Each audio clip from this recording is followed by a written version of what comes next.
जय श्री महाकाल। मैं अखिल भारतीय किन्नर अखाड़े की महंत ईश्वरी नंदगिरी। आज हमारे उदयपुर में शनि मंदिर में हमारे महात्मा जी का शरीर पूरा होने के ऊपर महात्मा जी को दूसरी गादी दी गई, उनके ऊपर चादर डाली गई, उसके उपलक्ष्य में ये कार्यक्रम था।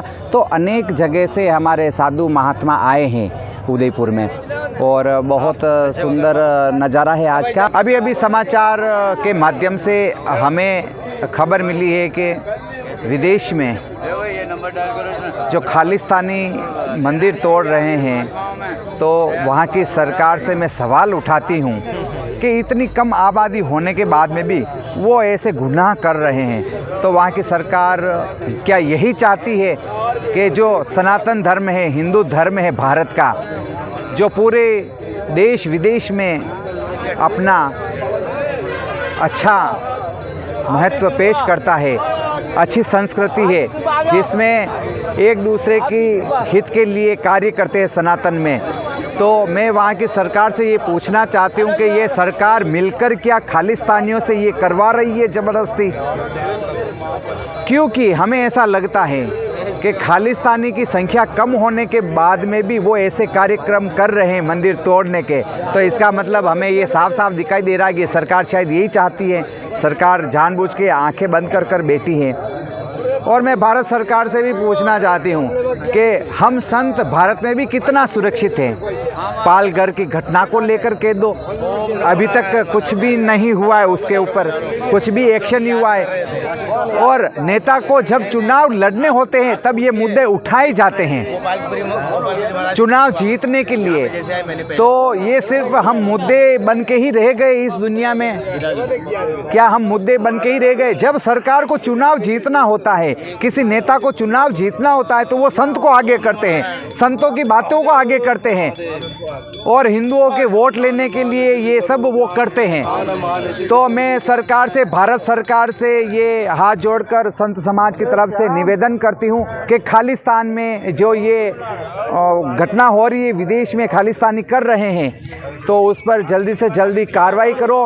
नहीं तो ये घटनाएं आज उस देश में हुई है, कल दूसरे देश में भी होगी, कल तीसरे देश में भी होगी, धीरे धीरे भारत तक भी आएगी है। क्योंकि खालिस्तानी सब जगह उनको तो अच्छी ज़िंदगी नहीं जीनी है, पर हमारे दूसरे जो लोग हैं उनको तो अच्छी ज़िंदगी जीनी है।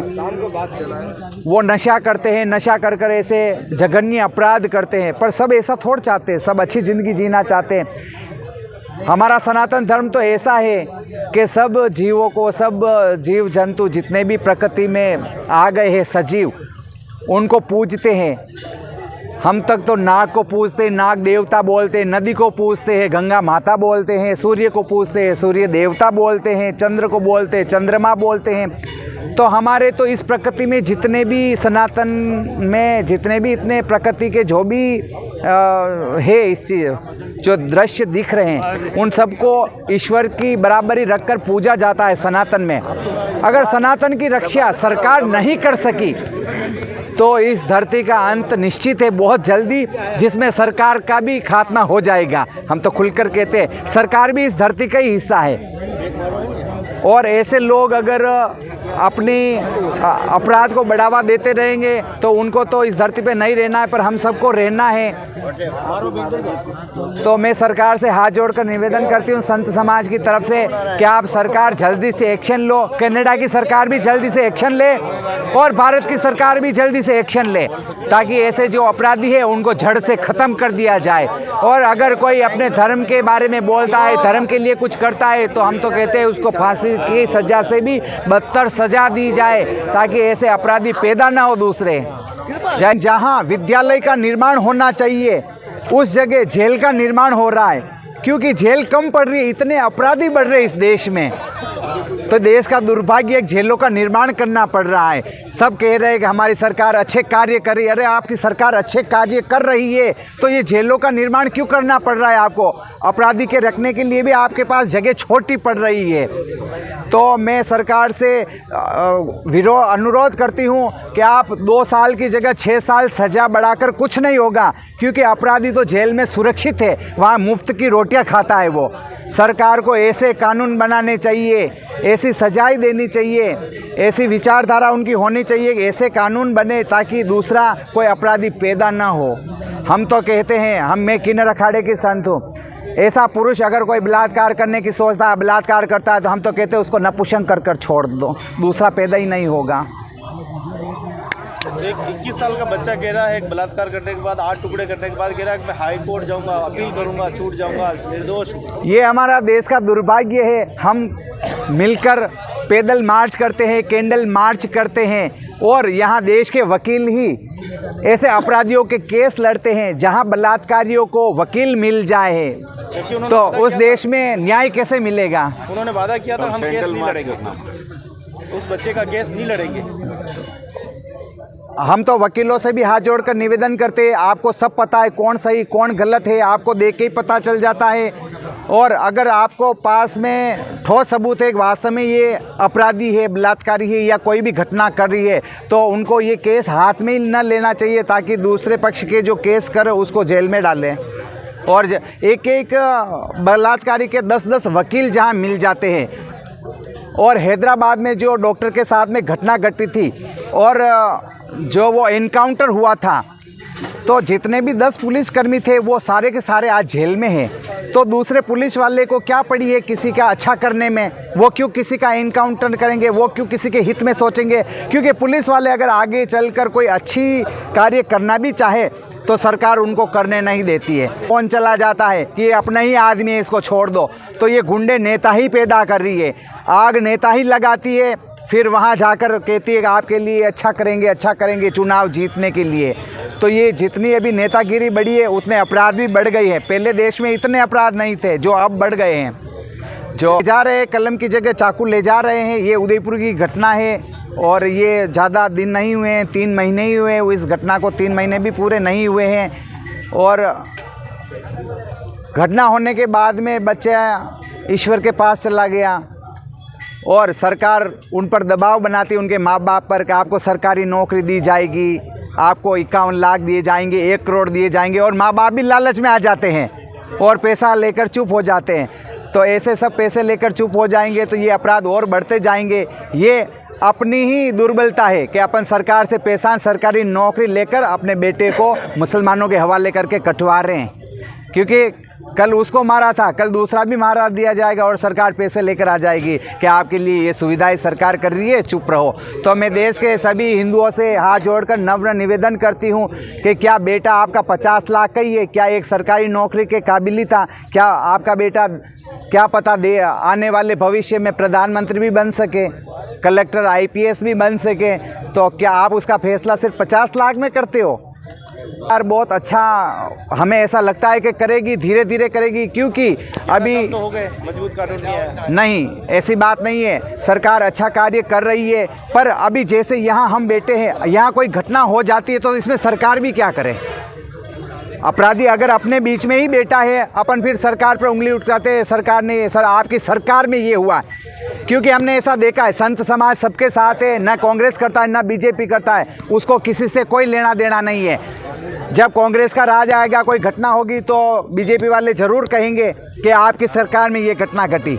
BJP की अगर सरकार कोई घटना करती तो कि आपकी सरकार में ये घटना घटी। हम तो ये कहते हैं कि ये BJP कांग्रेस न करिए और भाईचारा और धर्म के प्रति आस्था रखिए और ये घटना को आप कम करिए, नशे से दूर रहिए। सबसे पहले तो माँ पेलिया मने सुधार, मैं सुधरू सुधरे परिवार और फिर संसार। अपने अपने माँ बाप की जिम्मेदारी है अपने अपने बच्चों के प्रति कि वो बच्चा कहाँ जा रहा है, क्या कर रहा है, उसकी बेटी कैसे रह रही है, कैसे नहीं रह रही है। अगर वो अपराध करते हैं तो सबसे पहले माँ बाप जिम्मेदार है उस अपराधियों के। सरकार को गलत ठहराने से कुछ नहीं होगा, माँ बाप जिम्मेदार है उसके, क्योंकि माँ बाप उनके ऐसा करने पर कोई अंकुश नहीं लगाते और उनके गलतियों पर पर्दा डालते हैं। हम तो कह रहे हैं अगर ऐसे बच्चे हैं तो कानून को शिकायत कर रही है सरकार को और उनको सबक सिखाइए, उनको अच्छा लाइन पे घटना हो जाती है तो वो तो यही कहेंगे डायरेक्ट कि इन्फॉर्म। मैं महाराज जी से कहना चाहूँगी 2 शब्द बोलिए इसके ऊपर। देखो, संतों की सुरक्षा के लिए आपने पूछा है तो मैं कहना चाहती हूँ, संत को शस्त्र और शास्त्र दोनों का ज्ञान है। पुलिस आए तो भी अच्छी बात है यहाँ सुरक्षा के लिए, और ना आए तो भी कोई बात नहीं, संत अपनी रक्षा कर सकते हैं। जय श्री महाकाल। आगामी कुंभ जो प्रयागराज में होने जा रहा है 13 जनवरी से लगाकर 26 फरवरी तक, तो इस कुंभ में हमें 16 जनवरी को पट्टा अभिषेक कर महामल्लेश्वर की पदवी पर विराजित किया जा रहा है हमारे संत समाज की तरफ से। तो मैं ये उदयपुर को बताना चाह रही हूँ इस चैनल के माध्यम से कि आप कुंभ में आइए और सनातन संस्कृति देखिए, और अनेक अलग अलग प्रकार के संत महात्मा हैं वहाँ, उनके आशीर्वाद लीजिए, दर्शन के लाभ लीजिए और कुंभ में आइए। ये कुंभ 13 जनवरी से 26 फरवरी तक चलेगा। आप आइए इस कुंभ में। जय श्री महाकाल।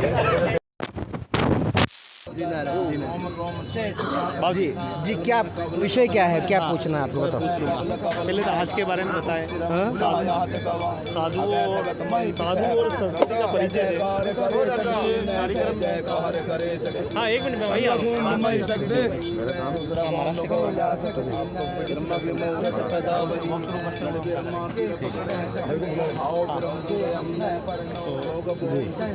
ये जो पद्धति है, किसी का देवलोक होता है, फिर भी सब एकत्रित होते हैं, फिर दूसरे को जिम्मेदारी जो है वो दी जाती है। कैसे ये क्रम वाइज सदियों से, आदिम काल से ये परंपराएं चली आ रही हैं। संत की इसमें क्या भागीदारी है, मानव जाति की इसमें लोगों की भागीदारी क्या होती है, और एक साधु के ज्ञानानंद सरस्वती षड्दर्शन साधु समाज मंडल मेवाड़ का आचार्य हूँ, और ये हमारे परम पूज्य हमारे मंडल के संरक्षक नारायण गिरी जी महाराज का देवलोक गमन हुआ, कैलाशवास। सो उस संदर्भ में षोडशी भंडारे का आयोजन किया गया है। षोडशी भंडारा हमारे संन्यास परंपरा में जब से वेद के द्वारा स्थापित 4 वर्ण और 4 आश्रम की व्यवस्था है, तो 4 आश्रम में ब्रह्मचर्य, गृहस्थ, वानप्रस्थ और संन्यास, तो जब से वेद द्वारा स्थापित ये मर्यादा चल रही है तभी से संन्यास आश्रम है, और उसकी अविच्छिन्न अक्षुण्ण परंपरा नारायणम पद्मभवम वशिष्ठम व्यासम सुकम गौड़ पदम महांतम गोविंद योगींद्र मथाश्च शिष्यम तम त्रोटकम वार्तिक कार्यमन्य अश्मद गुरोह संततमानतोस्मि। भगवान नारायण से परंपरा शुरू होकर के, और उनके शिष्य ब्रह्मा, ब्रह्मा के वशिष्ठ, वशिष्ठ के शक्ति, शक्ति के पाराशर, पाराशर के व्यास, व्यास के सुखदेव, और सुखदेव के गौड़पादाचार्य, पद्मपादाचार्य, हस्तमताचार्य, शंकराचार्य जी प्रभृति जो आचार्य हैं, उन रूप में ये शिष्य प्रशिष्य के रूप में ये हमारी देखिए परंपरा अविच्छिन्न अक्षुण्ण रूप से यहाँ तक चली आ रही है। और जन्म तो संसार में सभी प्राणियों का होता ही है, पर उसी तरह से सन्यासी का भी जन्म होता है माता पिता के गर्भ से, लेकिन सन्यासी का जन्मोत्सव न मना करके उनका निर्वाण उत्सव मनाया जाता है। निर्वाण उत्सव इसलिए मनाया जाता है कि जन्म तो सामान्य प्राणी की तरह ही हुआ, लेकिन उसकी मृत्यु मंगलमय है। उसने अपना जीवन भर भजन साधन त्याग तपस्या पूर्ण व्यतीत किया, और त्याग तपस्या पूर्ण जीवन व्यतीत करके जो उसकी मृत्यु थी, उस मृत्यु को उसने उस अमर जीवन को प्राप्त करने का साधन बना लिया। तो उनका जो निर्वाण महोत्सव है वो एक उत्सव है, कोई शोक सभा यहाँ नहीं होती। हमारे यहाँ निरंतर जब से शरीर पूरा हुआ तब से भगवान नाम संकीर्तन, संतों का आना जाना और कथा इत्यादि और भोज भंडारे चल रहे हैं। तो ये परंपरा हमारी बहुत प्राचीन, जब से सृष्टि का आदि है नारायण से, तब से चली आ रही है और आगे शिष्य प्रशिष्य के रूप में चलती रहेगी।